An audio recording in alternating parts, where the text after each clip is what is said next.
ini ya panga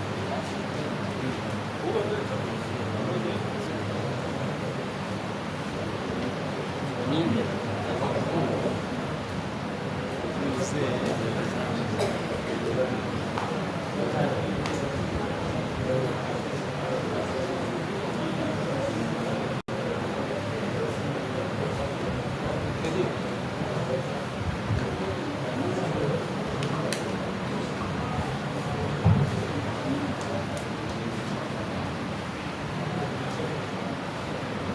بالقبول وتمام كل سؤل ومأمول، وإلى حضرة النبي محمد المصطفى الفاتحة وخاتم.